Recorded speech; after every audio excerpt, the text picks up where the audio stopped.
Habari Gani, my Induga na Dada. This is your brother, Elder Abu Amin Ra, coming at you today to open your mind and your eyes to certain things that are going on in our community and we do not recognize it. The thing I want to pull your coat to today is our detesting of reading. For some reason, we do not like to read. And this can be blamed on how we were trained during our chattel enslavement, our ancestors rather.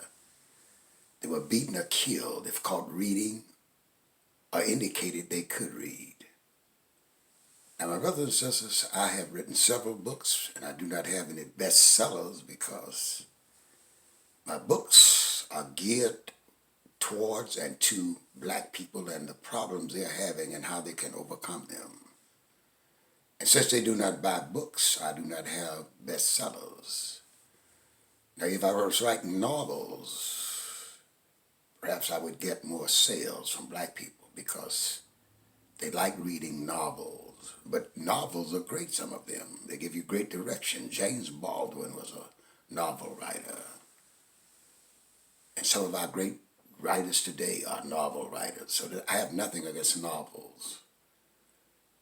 But it's very hard for black people to pick up a book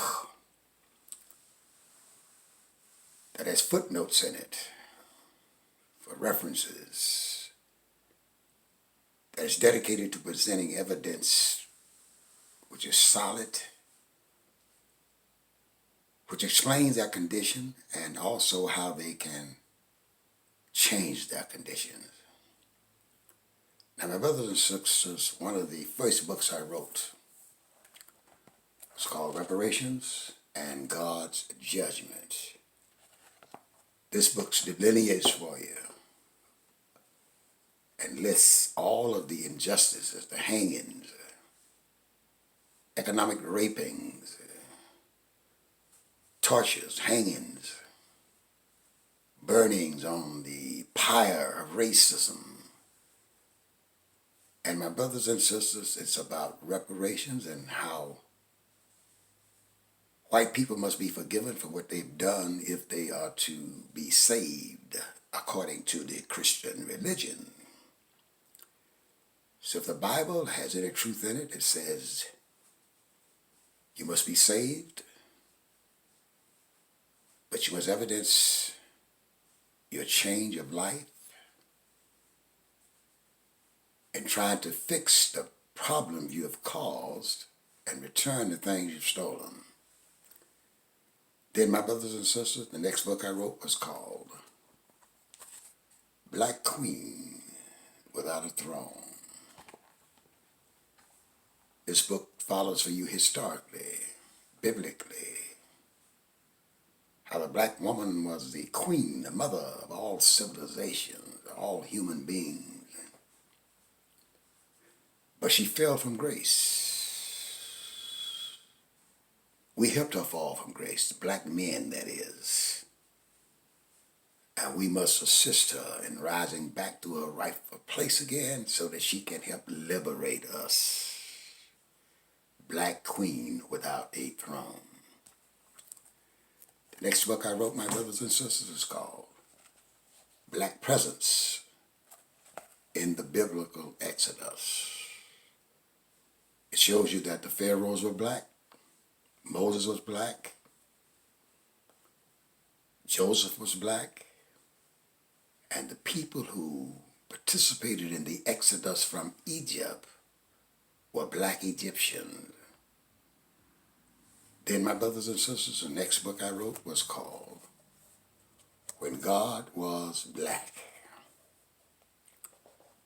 My brothers and sisters, this takes us from antiquity through Ethiopia, the Nile Valley, then through Egypt and throughout the world as we shared our civilizations with others and lifted them up. And then it shows how we fell from our lofty position caused by the Arabs and the Europeans. But then, my brothers, it doesn't stop there, but it gives us a plan, exercises by which we can liberate ourselves and lift ourselves back up to our lofty position once again. My next book is entitled The Jewish Masquerade. This book shows historically who the real children of Israel are. It lets you know that the people we currently call Jews, who are white, are not Jews at all, but are masqueraders.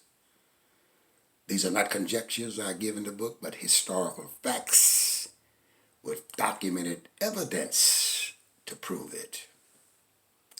Then, my brothers and sisters, the last book I've written is called Black Chaldeans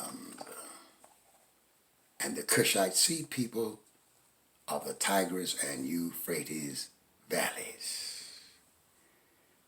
Now, my brothers and sisters, one thing I want you to understand is that Arabs and white people have always been involved in our downfall.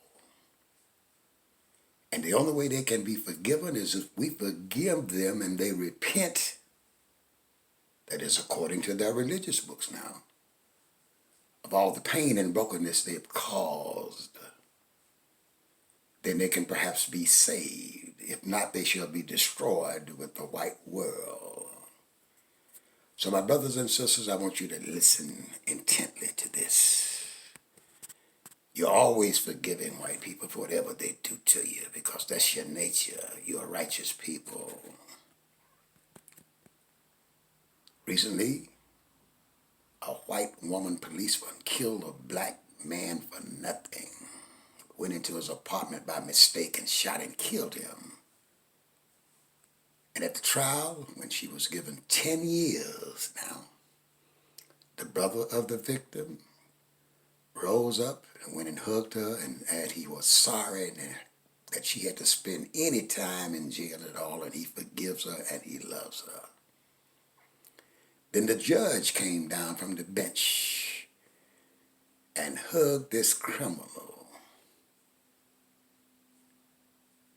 showed sorrowfulness for the sentence that was placed on this woman. My brothers and sisters, listen. White people are doomed because of what they've done. And your flimsy forgiveness of them will not save them because they must repent of their sins. They have not repented the many times you've forgiven them. And what is my evidence that they have not repented?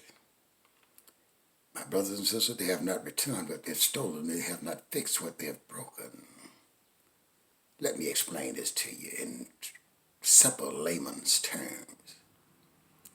If someone broke into your house, raped your wife, shot your kids, stole all of your resources, and left and used those resources for himself or herself, and then later on, years later, you forgive them, and they accept your forgiveness, are they forgiven unless they repent of their sins?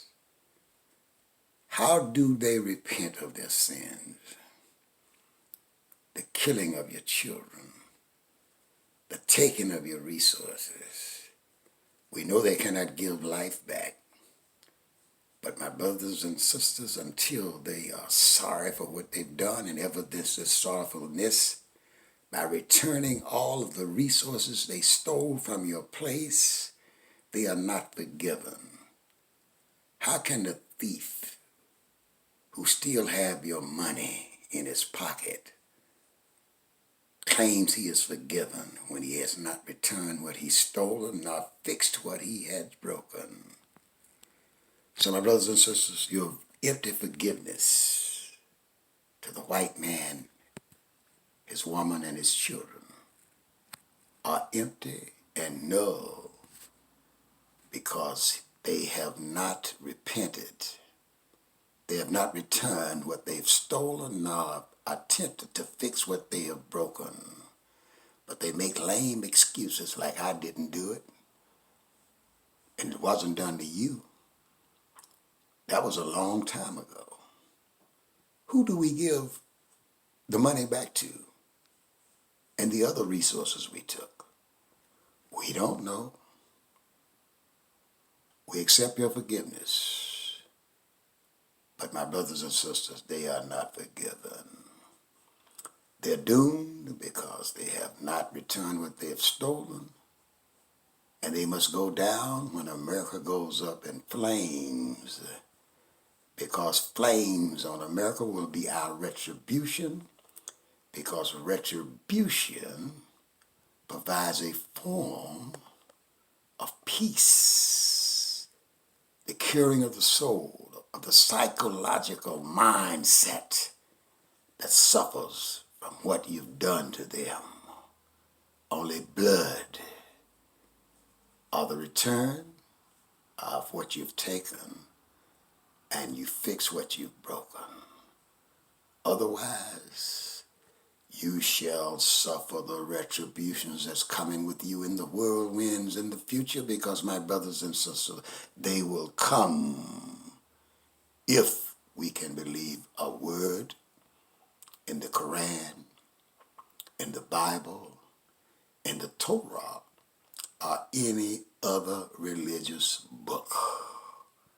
Once again, y'all, my brothers and sisters, peace and hotep to you.